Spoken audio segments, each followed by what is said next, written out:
Hello and welcome to Indus News live from Islamabad. I'm Meher Sher and these are the headlines.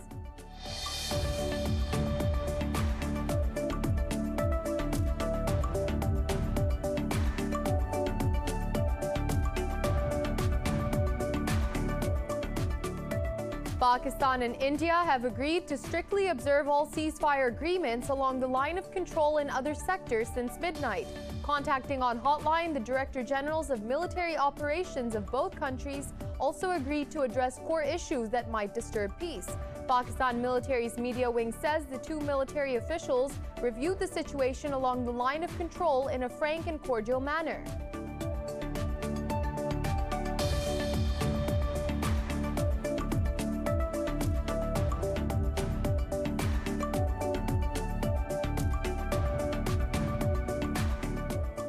Pakistan's President Arif Alvi says provision of modern armaments, including hypersonic missiles, to India will destabilize the region. Addressing a ceremony marking 50 years of Dassault Mirage warplanes in Pakistan Air Force, Alvi said Pakistan Air Force has successfully defended the country despite having a belligerent and resourceful neighbor. He said Pakistan will have no choice but to get sucked into this arms race to defend its sovereignty.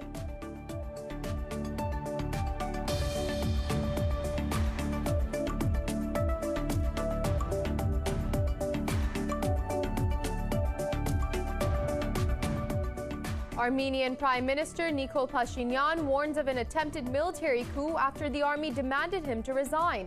In an address to the nation, Pashinyan rejected calls to step down and asked his followers to rally in the capital, Yerevan, to support him. Pashinyan has faced calls to quit after a 6-week conflict with Azerbaijan over Nagorno-Karabakh last year.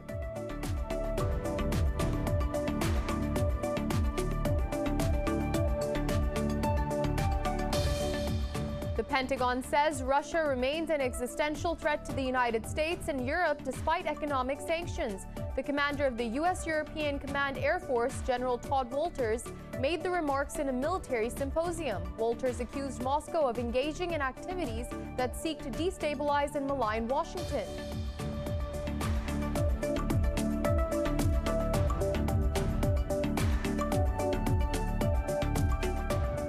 The researchers in the United States have found a new coronavirus variant in New York City. The U.S.'s death toll has jumped to over 505,000 with more than 28.3 million infections. Meanwhile, France has reported over 31,000 new cases, the biggest daily increase since mid-November. In Pakistan, over 1,300 people contracted the virus, while 64 died overnight, bringing the total to 12,762. Globally, the virus has claimed 2.5 million lives and infected over 112 million people.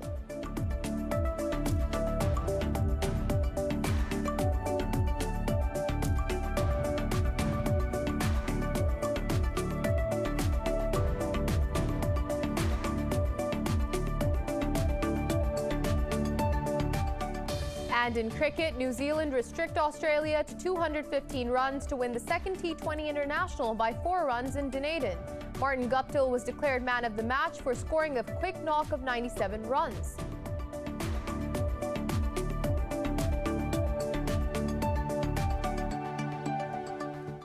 Well, those were the headlines. More news in detail after a short break. Stay with us.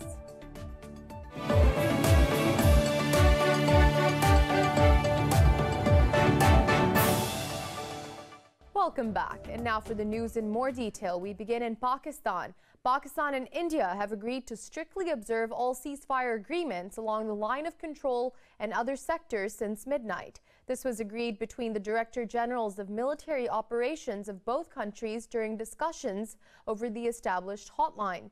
Pakistan military's media wing says the two military officials reviewed the situation along the line of control in a frank and cordial manner.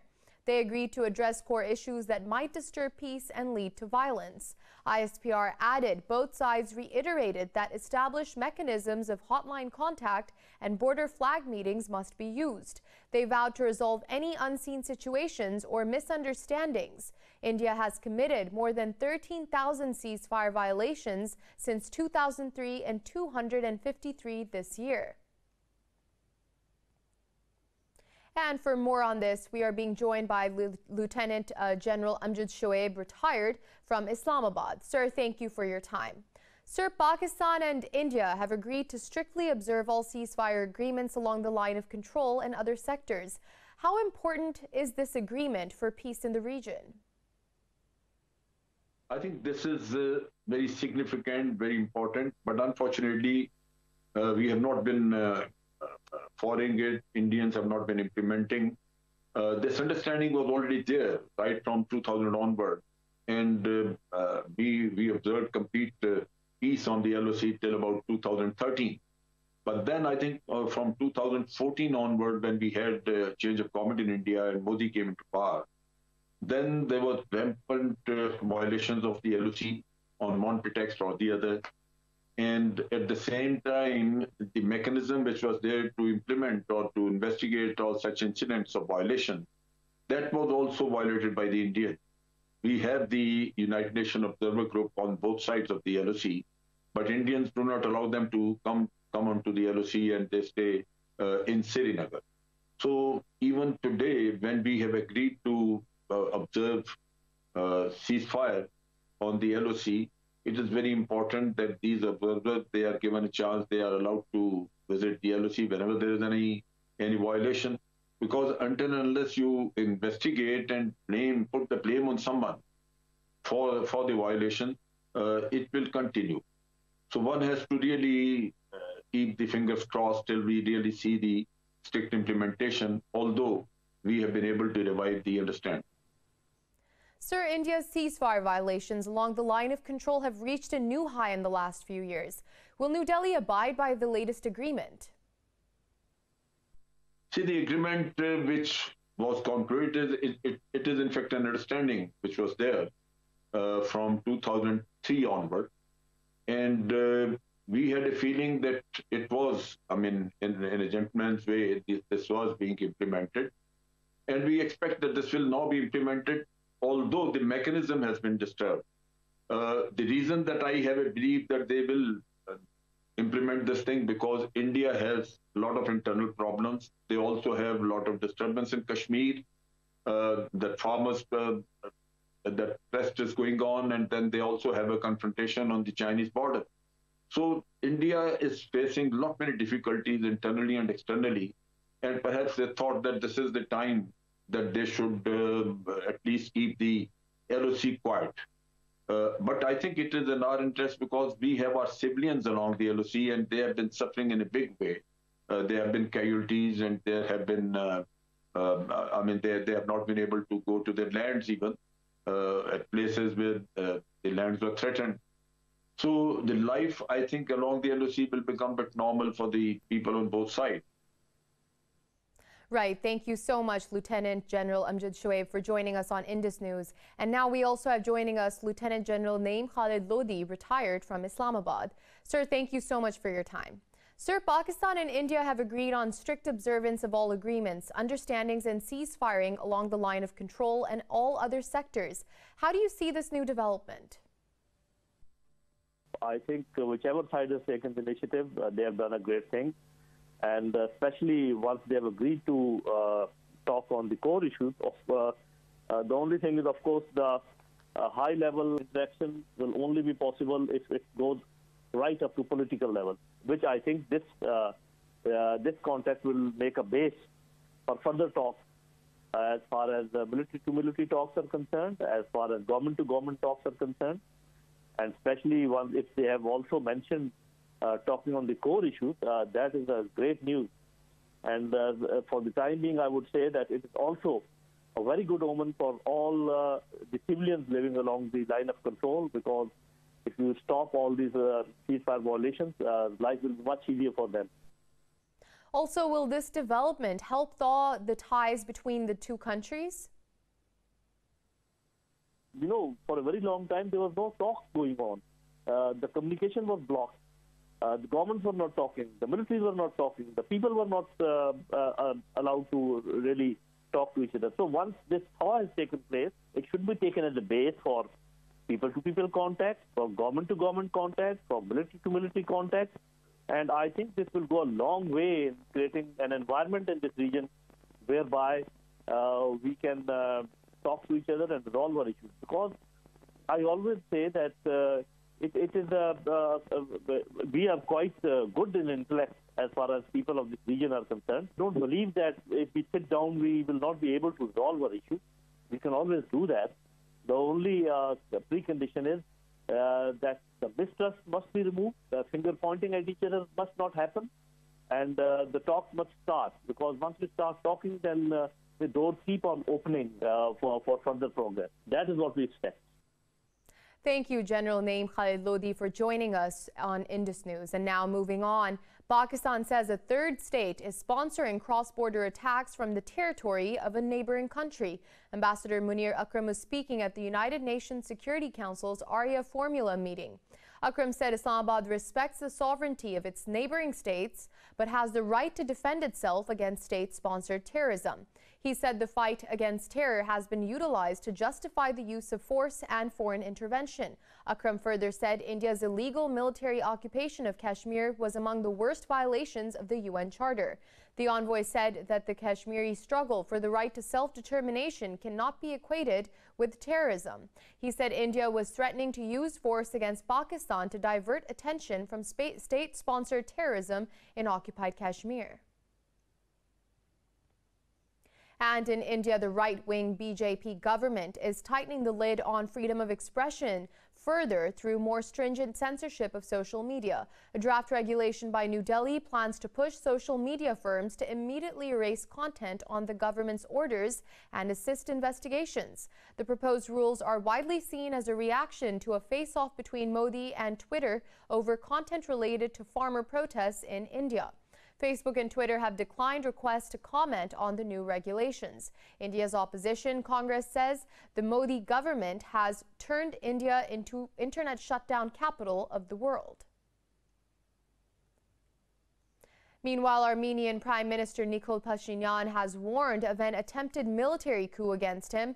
This comes after the Armenian military demanded Pashinyan to resign. In a statement, the army said the government's serious mistakes in foreign policy have put the country on the brink of collapse. Rejecting the call to step down, Pashinyan said he had dismissed the head of the General Staff of the Armed Forces. In an address to the nation, he called on his followers to rally in the capital, Yerevan, to support him. The Prime Minister said the most important problem now is to keep the power in the hands of the people. Pashinyan has faced calls to quit after a 6-week conflict with Azerbaijan over Nagorno-Karabakh last year. Moving on, the Pentagon says Russia remains an existential threat to the United States and Europe despite economic sanctions. U.S. European Commander Air Force General Todd Wolters made the remarks in a military symposium. He said Russia engages in destabilizing and maligning activities across the globe. The general said Russia seeks to maintain a sphere of influence. Wolters accused Moscow of employing unconventional tools such as private military companies. He said Kremlin is attempting to intimidate and divide Washington's allies and partners. Responding to the statement, Russia has urged the U.S. to abandon its confrontational ideas on rivalry of global powers. Now, the United States says its patience with Iran on returning to discussions over the 2015 nuclear deal is not unlimited. At a news briefing, State Department spokesperson Ned Price said Tehran's moves away from compliance with the deal made the issue an urgent challenge for Washington. Price said the most effective way to ensure Iran could never acquire a nuclear weapon is through diplomacy. Iran has not formally responded to a U.S. offer for a joint meeting with the signatories last week. In Myanmar's city of Yangon, clashes have broken out between supporters and opponents of the military coup as authorities prevented students from the march.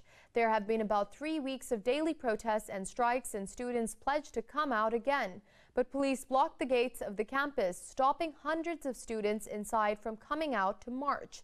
At the same time, thousands of supporters of the military gathered for a rally in central Yangon.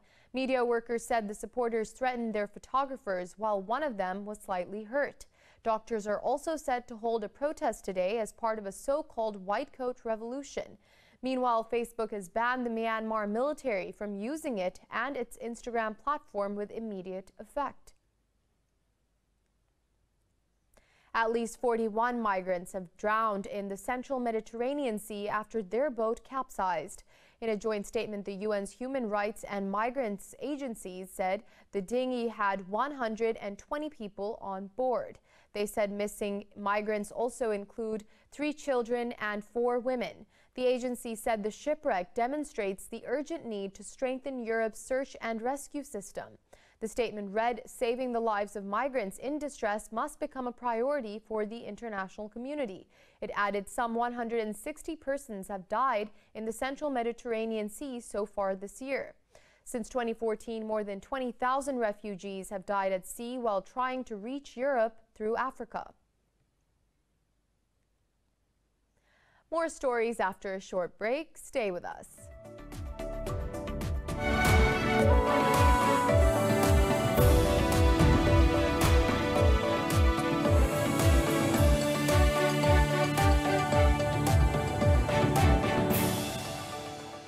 We're back.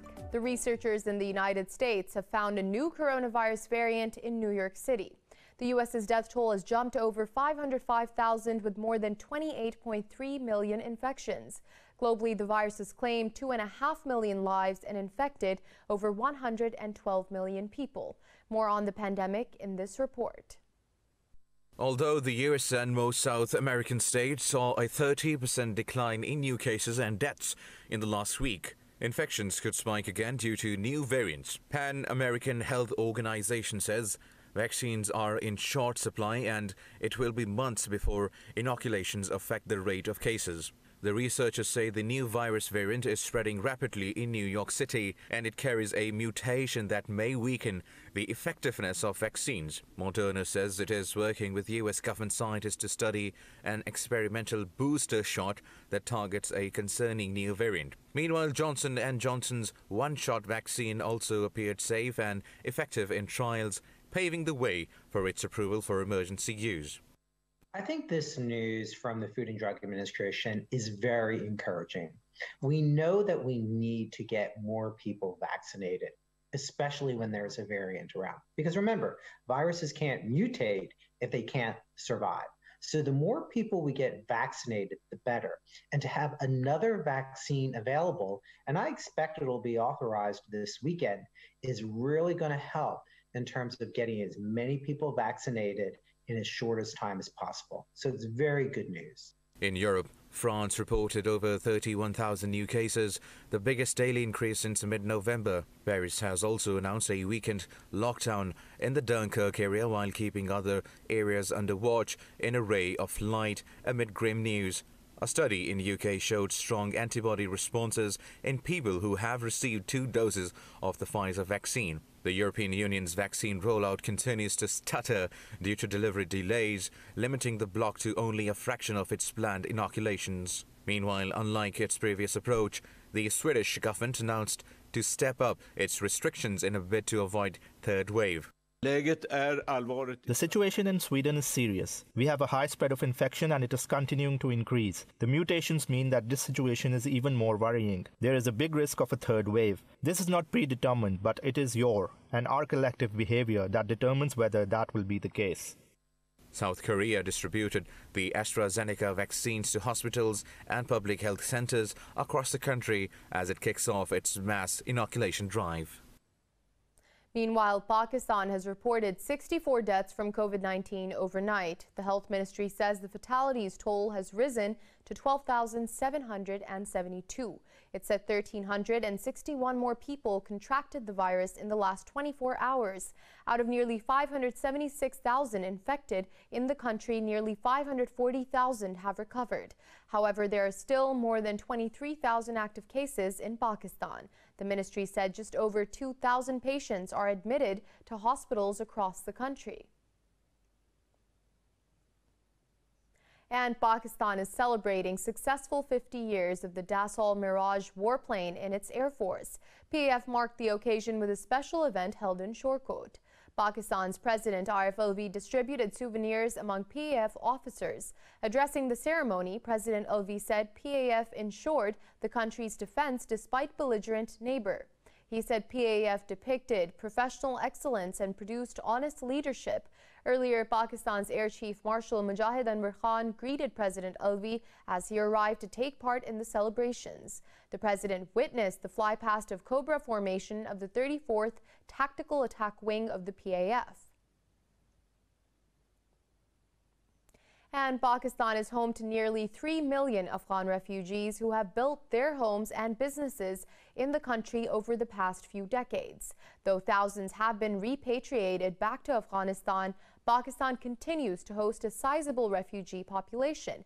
This report has more details, and its Spire correspondent Manahil Ahmed. The story of refugees is one of resilience, perseverance, and courage. One such story involves Salim Hashimi, who came to Pakistan as a refugee during the Soviet-Afghan War.